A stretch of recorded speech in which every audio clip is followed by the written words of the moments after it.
nuevamente bienvenidos a todos. Te cedo la palabra para que vos le des la bienvenida acá a este webinar de el anexo del protocolo de turismo aventura. Esteban.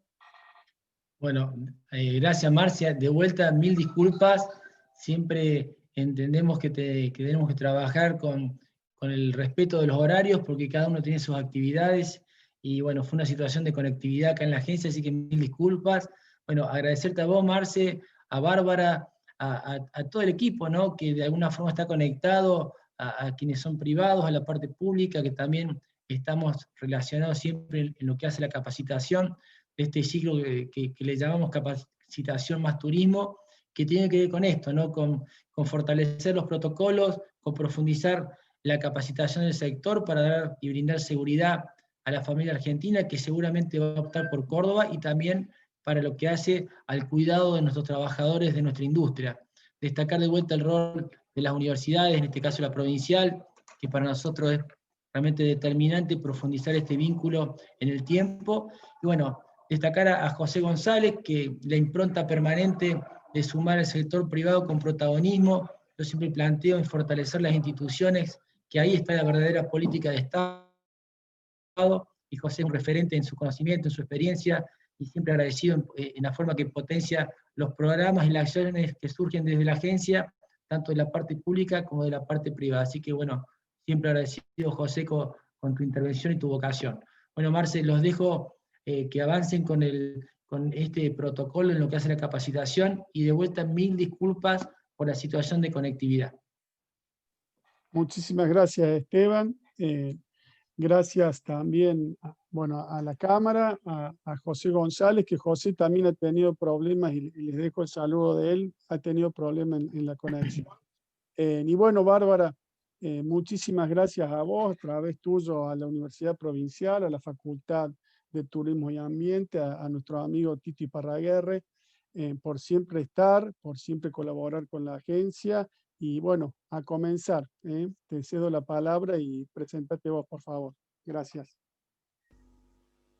Bueno, buenos días entonces. Ahí, muchas gracias Esteban, Marcelo, por la invitación, por la convocatoria.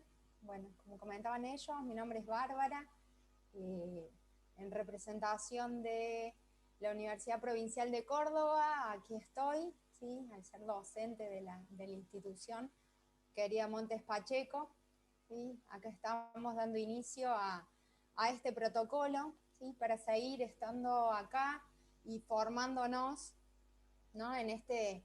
Para ser más profesionales, ¿no? Y seguir estando acá en lo que es el desarrollo de nuestro ejercicio profesional. La semana pasada se ha dado el protocolo general de lo que son los prestadores turísticos, ¿no? Que han sentado la base. Y bueno, hoy estoy yo acá. ¿Ahí se escucha bien? Bien, hoy estoy yo acá en este lugar, ¿no? Hablando un poco sobre lo que es el protocolo de anexo de Turismo Aventura. Bueno, para no demorarnos más, lo que voy a ir haciendo es voy a compartir pantalla, como para ir explicándoles un poco de qué se trata. Bueno, si bien estos protocolos de todo lo que es turismo aventura han sido presentados, estos son protocolos de nivel nacional a cual Córdoba, nuestra provincia, adhiere para todo lo que es lo que afecta a los prestadores de turismo aventura, ¿sí? Prestadores de turismo alternativo de nuestra provincia. Es un protocolo, bueno, anexo, donde podemos plantear distintos momentos. Yo lo he organizado en esta secuencia. Irá hablando sobre dos momentos, ¿no? Donde podemos plantear, en un inicio, hablar de antes de la prestación del servicio y después lo que sucede durante la prestación del servicio. ¿Sí?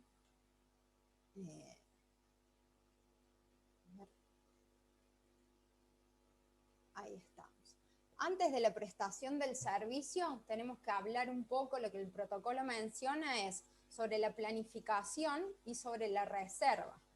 Al hablar de planificación, lo que nosotros tenemos que tener presente es, el protocolo habla de ratios, en realidad no habla puntualmente o no menciona en cuanto a las diferentes actividades y a la especificidad de cada actividad puntual, cuáles serían las cantidades de personas, ¿sí?, para ir acompañada con un guía, con un prestador, ¿sí?, sino que lo que tiene más en cuenta o lo que se verá es, dependiendo cada actividad, cuál sería la capacidad de carga en relación o en referencia al lugar que se está visitando, ¿sí?, siempre teniendo en margen o teniendo como una referencia cuál es el espacio sosteniendo y cumpliendo el distanciamiento social, ¿sí?, cuál va a ser la dinámica de la actividad, ¿sí?, y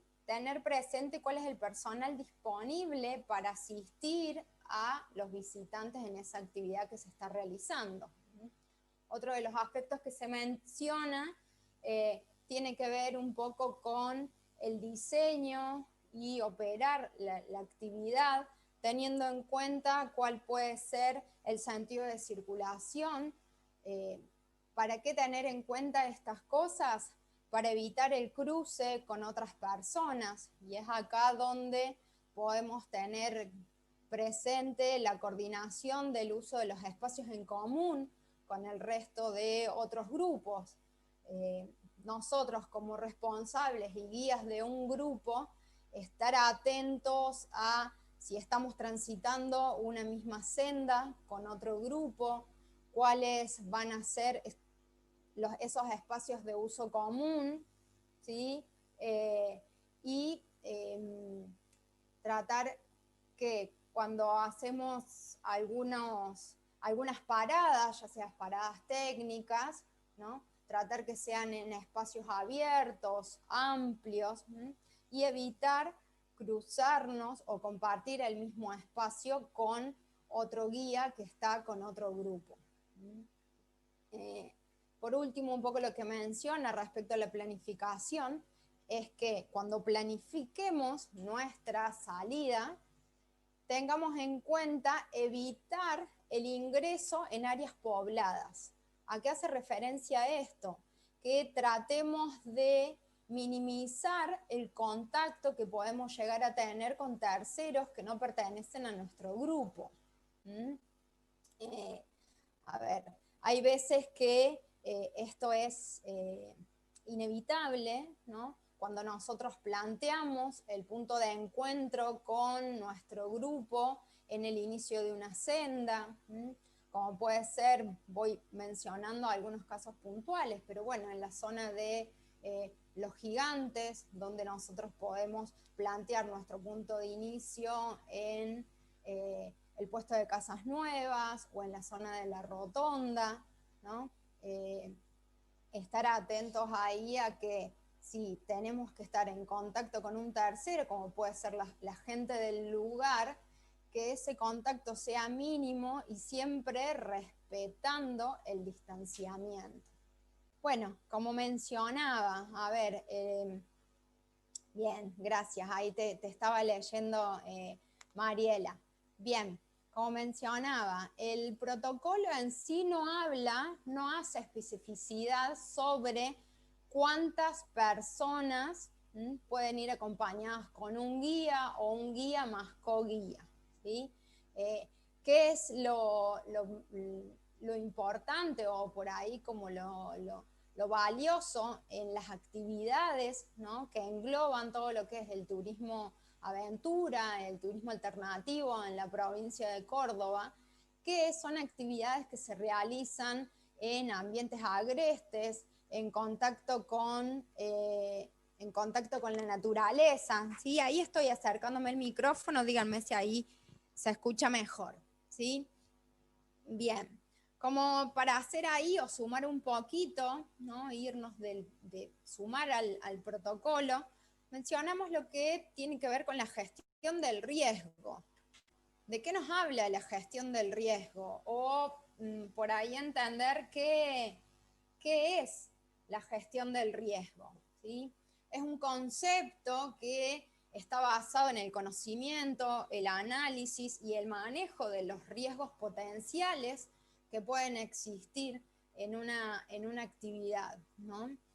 Con la intención de administrarlo, dominar los recursos y tomar medidas que minimicen, reduzcan o eliminen, neutralicen los riesgos con un objetivo fundamental o primordial, que en este caso es garantizar la seguridad, ¿sí? Garantizar la seguridad de la actividad que estamos realizando y obviamente garantizar la seguridad de nuestros pasajeros, de las personas a las que nosotros estamos guiando y acompañando. ¿Qué es lo que interviene en esta planificación de una gestión del riesgo? Es la identificación de los riesgos presentes, hacer un análisis de capacidades, vulnerabilidades, entendiendo que una capacidad es la cualidad o el recurso que tiene una persona para hacer frente a una situación, ¿sí? Y vulnerabilidad sería lo opuesto, sería aquella dificultad que tiene la persona para afrontar a una situación determinada.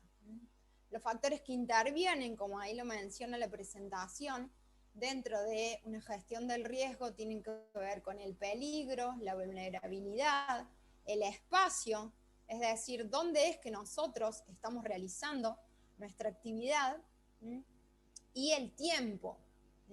Esto tiene que ver con la época del año, ¿sí? No es lo mismo por ahí hablar de una misma actividad realizándola en pleno invierno, donde las condiciones meteorológicas son otras, a hacerla en verano, donde sí hay otros factores que intervienen, donde sí tenemos por ahí las altas temperaturas que pueden afectar o no. Pero bueno, como por ahí tenerlo presente. ¿Qué más podemos sumar que va a formar parte de la planificación de nuestra actividad? Contar con una ficha de información médica de nuestros pasajeros y, en este caso, para sumarlo y para poder, dentro de lo que es los protocolos de COVID, generar una trazabilidad, ¿sí? Pudiendo saber de dónde es esta persona, ¿sí? Esta es información que podemos tener adicional, de dónde es nuestro pasajero, un dato de contacto, de referencia, en el caso que tengamos que evacuar esta persona, saber con quién poder contactarnos. Podemos contar con una declaración jurada, donde le podemos solicitar a la persona y aprovechar y hacer un cuestionario, ¿no? Donde nos diga o nos brinde información sobre si ha tenido algún contacto estrecho con alguna otra persona o no.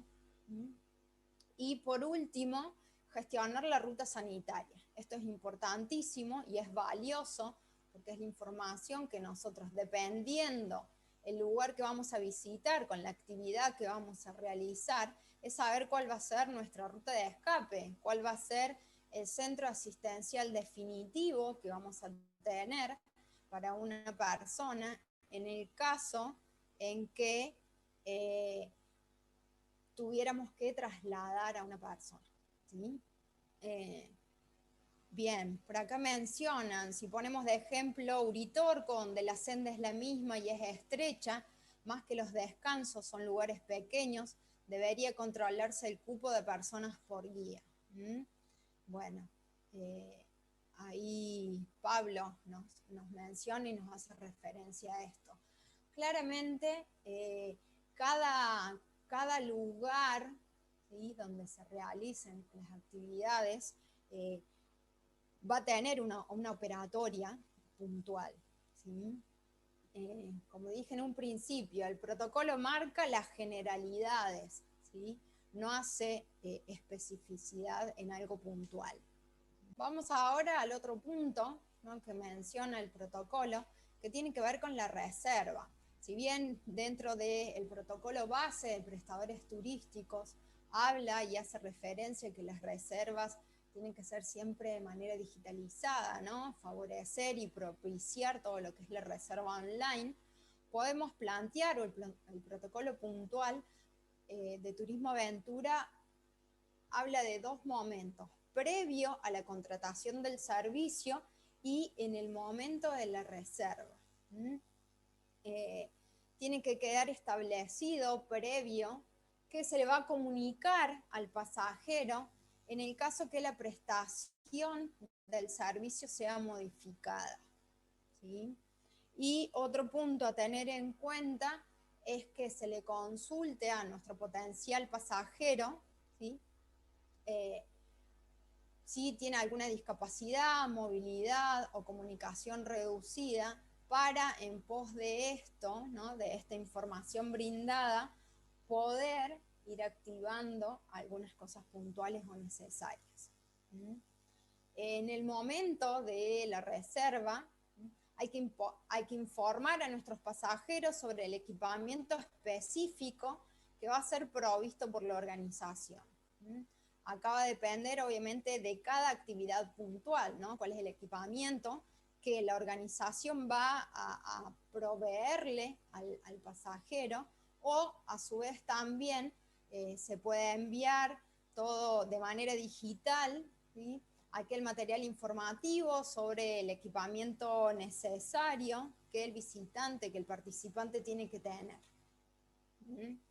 para la realización de la actividad puntualmente. Durante la prestación del servicio, nosotros tenemos que tener en cuenta 3 puntos. Colocación y uso del equipamiento, el desarrollo propio de la actividad y qué tener en cuenta respecto a otros servicios.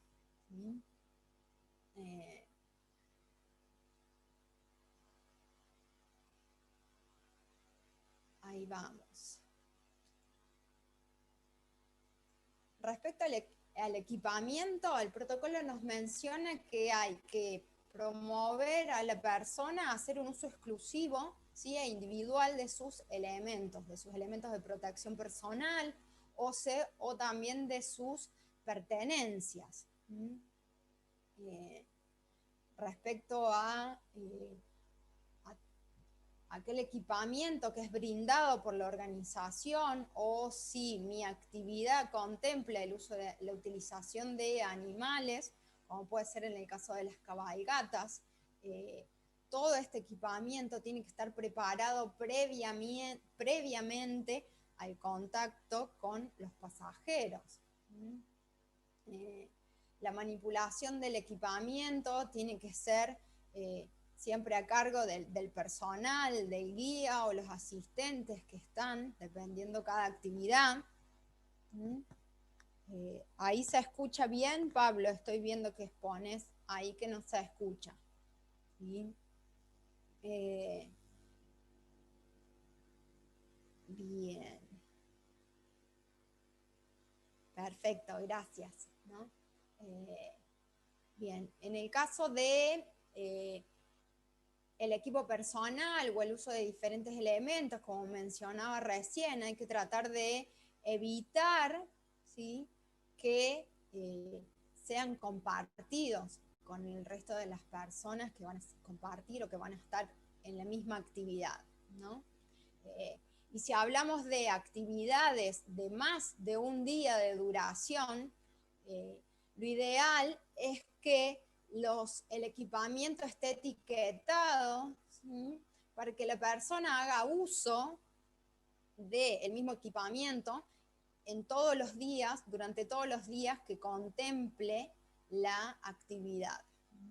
Tener presente siempre el distanciamiento social, y en aquellos casos donde el distanciamiento social no pueda mantenerse o sostenerse por alguna situación puntual, hay que extremar sí o sí las medidas de protección personal, que es el uso de barbijo, el uso de higiene de manos con alcohol en gel. Y bueno, respecto al uso de equipamiento de apoyo de manera simultánea, ¿no?, que hay algunas actividades que hay uso que hay algunos elementos que van a ser utilizados, siempre tener presente el uso o la persona que lo va a manipular, tener un contacto, o lo que el protocolo menciona en realidad es hacer una higiene, de hacer uso de alcohol en gel o alcohol para hacer el lavado de las manos, ¿sí? Previo y posterior al uso de la persona. Acá, bueno, los voy leyendo. Marcelo menciona tema de distanciamiento social. Se sugiere en general, ¿no? Como en situaciones ideales, ¿sí? A ver, lo que el protocolo, ¿sí? Lo que el protocolo menciona, ¿sí? Que hace referencia en la parte de prestadores turísticos, es que el distanciamiento social sea de 2 metros o 1,5 metros. ¿Sí? Eso es lo que el protocolo menciona.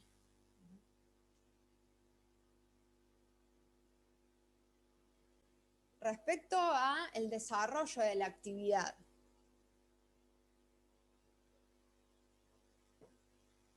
Bien. Cada participante es responsable de sus pertenencias, del cuidado de sus pertenencias, cuál va a ser la higiene que le va a dar a sus pertenencias, ¿no? Si vamos a estar haciendo una actividad que contemple la utilización de embarcaciones o transporte aéreo o terrestre, ¿sí? Lo que se recomienda es que esa persona, ¿sí? Cada participante, ocupe siempre el mismo asiento. Bueno, como mencionábamos un poco también en la parte de la planificación, es evitar compartir espacios comunes con otro grupo, ¿no? Mantener la distancia con otro grupo, evitar que los participantes de diferentes grupos se mezclen. Y bueno, extremar siempre las medidas de protección personal en el caso de compartir equipamiento. Un poco el protocolo menciona sobre, puede ser por ahí si hay una familia que esté realizando la actividad, donde haya padre e hijo, ¿no? Que comparten algunos elementos de protección, siempre tener presente ahí extremar las medidas, ¿no? Del uso de barbijo, la higiene de manos y demás.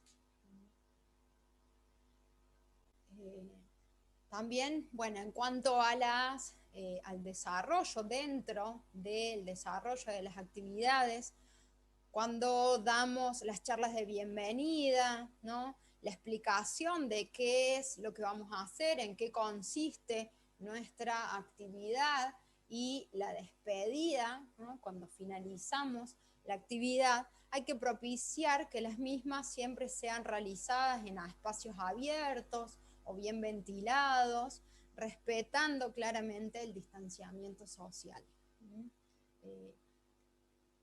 Disponiendo en aquellas zonas de acceso o de salida de dispensadores con soluciones desinfectantes, ¿no?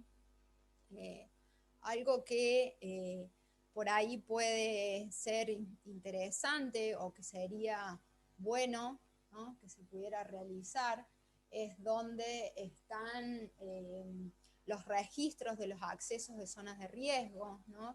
Que podamos contar en la zona de los Gigantes, en la zona de Champaquí, en la zona del Cerro Uritorco, donde previo, ¿no? a toda esta pandemia, lo que funciona o lo que es en realidad es un listado, ¿sí? Donde se completa un formulario y que es presentado y dejado ahí al personal responsable que está en cada uno de los accesos de esta zona de riesgo, ¿sí? ¿Qué podemos antecedernos a eso? Por un lado, sería provechoso y conveniente que este registro se pudiera hacer de manera virtual, ¿no? Hoy no existe esa posibilidad, ¿sí? Pero ¿cómo podemos facilitarlos nosotros como los responsables? Bajarnos la ficha, ese formulario, llevarlo impreso y ya completo, cosa que en el momento del registro para poder presentarlo, simplemente dejarlo al formulario, ¿no? Dejarlo y evitar ahí el mayor contacto posible, ¿sí? bueno, también hace énfasis el protocolo en, además de este formulario, cualquier otro tipo de formulario o encuesta post-actividad que nosotros tengamos en cuenta con con nuestros pasajeros, es evitar darles formato papel, sino, bueno, facilitar todo esto a través de medios digitales, ¿no? Y bueno, y también hace hincapié un poco al último de que cuando se utilice transporte privado, ¿no?, para el traslado, ¿sí?, se deben cumplir con las medidas dictadas por la autoridad de aplicación, ¿sí?, que esto tiene que ver con transporte.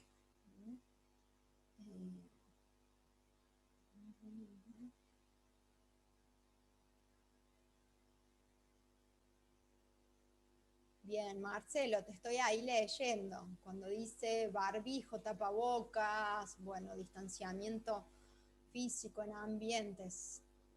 Durante el desarrollo de la actividad es obligatorio el uso de los elementos de protección personal. Sí, el protocolo dice que sí, ¿sí? El protocolo menciona y dice que sí. Después de ahí, bueno, hay que ser un poco criteriosos, ¿no?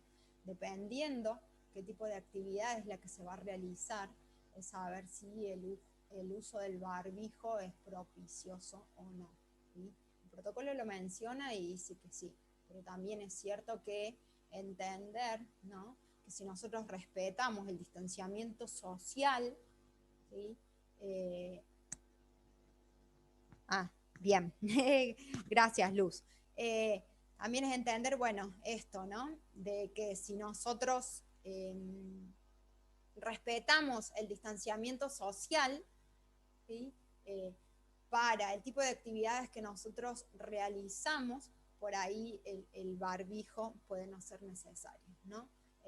Hay veces que en el caso de los protocolos que se han bajado respecto a las actividades deportivas, ahí hace mención puntualmente, ¿no?, cuando habla de actividades de mountain bike, de escalada, de kayak, si es factible o no el uso del barbijo.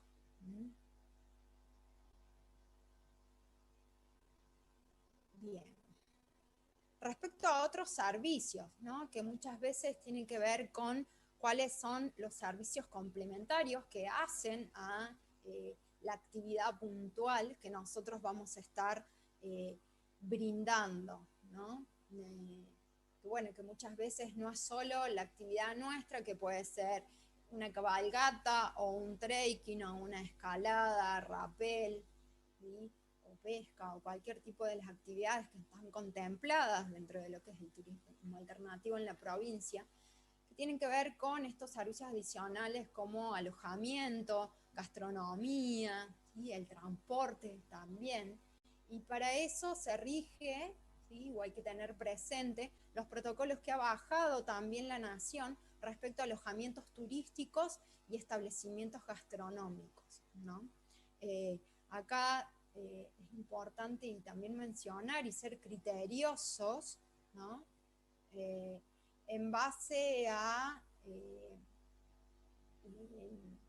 ver, que las tipologías de alojamientos que se van a dar en los refugios, en la zona de gigantes, porque son tipologías de alojamientos, ¿no?, diferentes, ¿no?, a lo que está contemplado dentro de los alojamientos en la provincia de Córdoba, ¿sí?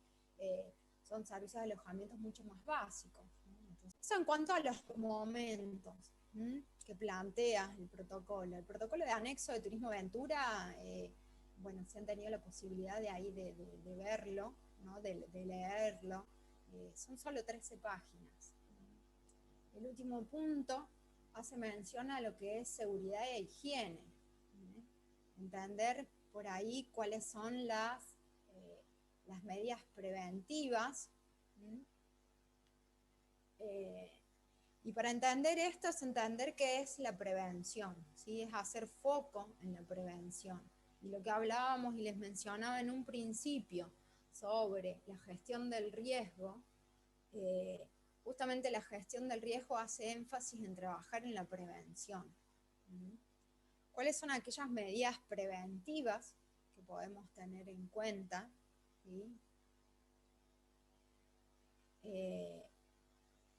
Bien, en el caso de los estacionamientos, mencionan si los estacionamientos, el protocolo hace referencia si los estacionamientos están bien demarcados, ¿no?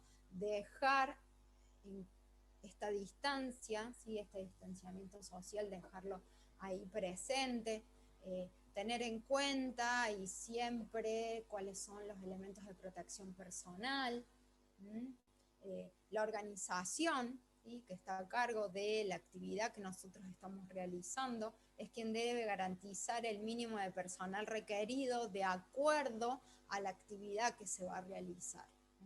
Como decía anteriormente, el protocolo no habla y no hace especificidad a alguna actividad puntual, ¿no? En ese sentido es bien amplio y criterioso. Se debe garantizar la correcta limpieza y desinfección al facilitar equipamiento o suplementos en diferentes actividades, ¿no? Y muchas veces también se sugiere que esta higiene de los elementos, ¿sí? se haga a la vista de los participantes. En el caso de las embarcaciones, hay que demarcar espacios recomendados de ocupación. ¿Sí? Bueno, y por ahí, por último, finalizada la actividad, ¿no? Desinfectar el equipamiento y, de ser posible, guardado de manera segura, con la intención de que ya esté listo para poder utilizarlo nuevamente en alguna otra oportunidad cuando sea la próxima actividad. ¿Sí? Bien. También dentro de medidas preventivas en aquellas actividades donde hay uso de animales, ¿no? Que es en el caso de las cabalgatas, puntualmente, los participantes deben higienizarse las manos antes y después del contacto de la actividad, del contacto con el animal. Hay que controlar la proximidad de las personas con los mismos. La organización es quien debe garantizar la higiene de los animales. Y el baño de los animales, lo que se sugiere es que sea realizado en áreas de filtración, que no sean corrales para evitar el cúmulo de agua en los suelos erosionados, ¿no? Que garantizar limpieza y desinfección de monturas y evitar claramente, por último, el aglomeramiento de personas en el caso de la observación de flora y fauna, propiciar aquí el uso de cartelería y señalética. ¿Sí?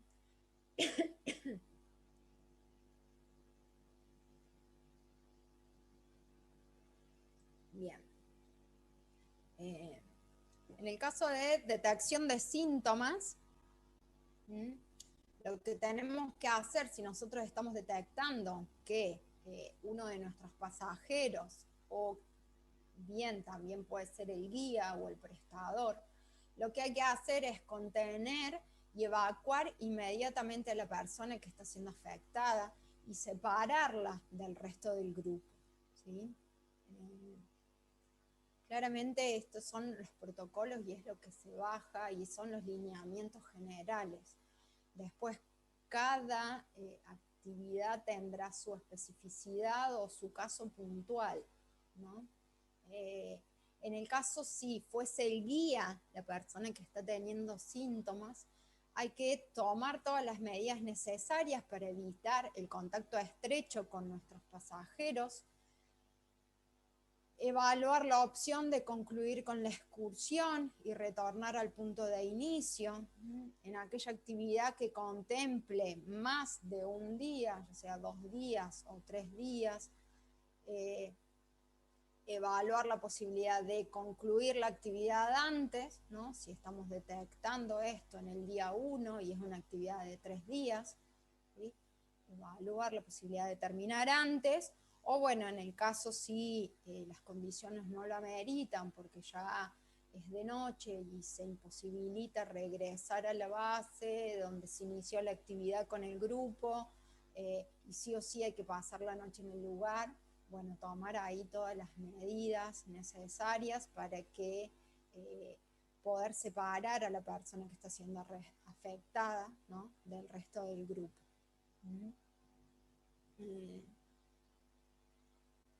Y por último, ¿no?, ¿qué hacer, ¿sí?, o cómo mover, cómo proceder en el caso que suceda un accidente? Ahí lo que hay que tener presente es extremar, siempre todo hace foco en esto, ¿no?, el protocolo, en tener presente cuáles son los elementos de protección personal y extremar el uso de estas medidas. Y acá el Ministerio de Salud de la Nación sugiere, ¿no?, realizar higiene de manos de acuerdo a las recomendaciones de la Organización Mundial de la Salud, hacer uso de guantes. Bueno, también menciona hacer uso de camisolín cuando sea posible o se disponga de una sala de primeros auxilios. Nosotros llevándolo a un lugar aislado, esto sería un poco complejo, ¿no? La utilización de barbijo. Y bueno, después que estuvimos con el contacto estrecho con la persona que le hemos estado siendo asistida, ¿sí?, volver a realizar una higiene de manos, ¿no? Y bueno, también propiciar todo lo que tiene que ver con aquellos elementos, hacer uso de aquellos elementos de bioseguridad, ¿no?, como pueden ser protecciones para los ojos también. Ahí, bueno, como último, para finalizar y para agradecer, es siempre tener en cuenta un máximo de criterio, ¿sí?, con mínimo de conocimientos y la profesionalidad de un guía, ¿no?, de un guía, de un prestador, que es como están haciendo ahí las actividades. Bueno, por ahí están mencionando qué se plantea para los traslados de la persona, cómo se realizaría el traslado hacia un lugar determinado. El protocolo puntual no habla sobre los traslados, ¿no? No hace referencia a los traslados. Para eso hay que valerse sobre los protocolos que está bajando o baja Nación respecto a transporte, ¿sí? Acá lo que tiene que ver con todo lo que es turismo aventura no hace referencia a eso, ¿sí?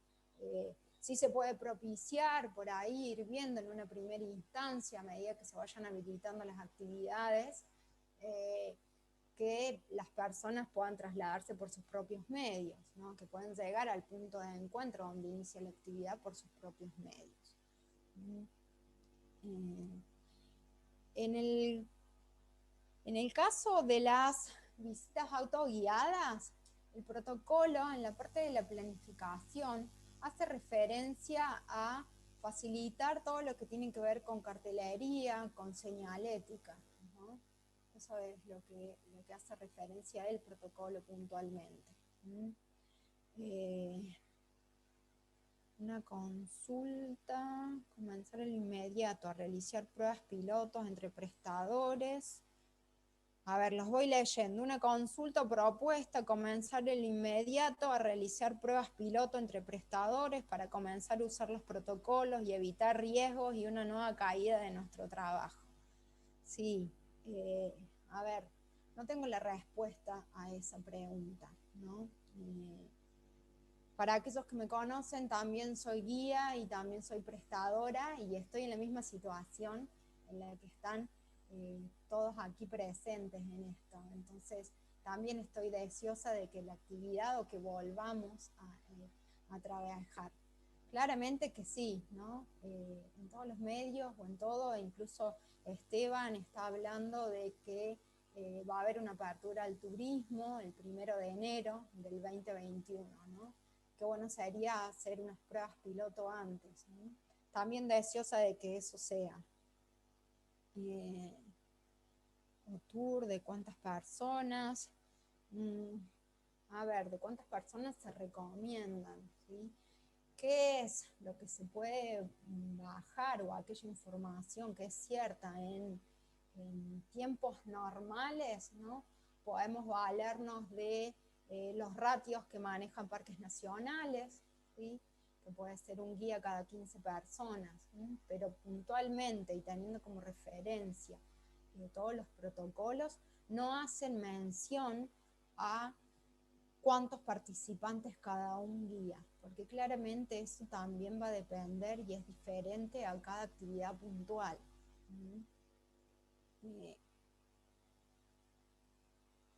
A ver, ¿qué otras preguntas van haciendo?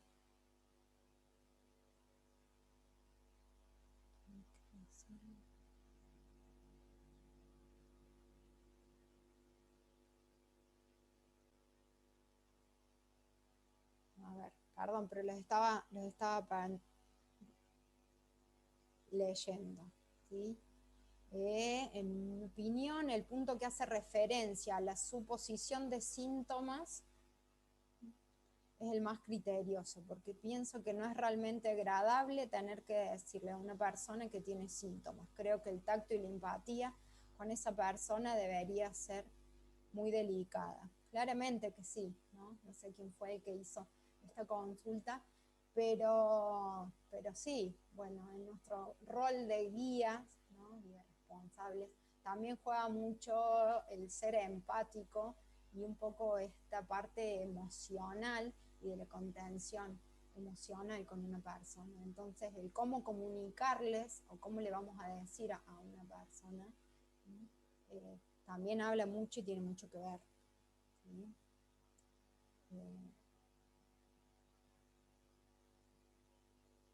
Bien, traslado.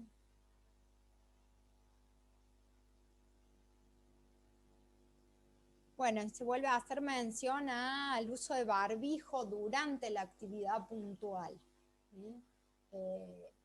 Como les decía, los protocolos dicen que es necesario el uso de barbijo. ¿Sí? Como les decía ahí al último, hay que ser criteriosos dependiendo cuál es la actividad que se está realizando, ¿no? Y respetando el distanciamiento social. ¿No?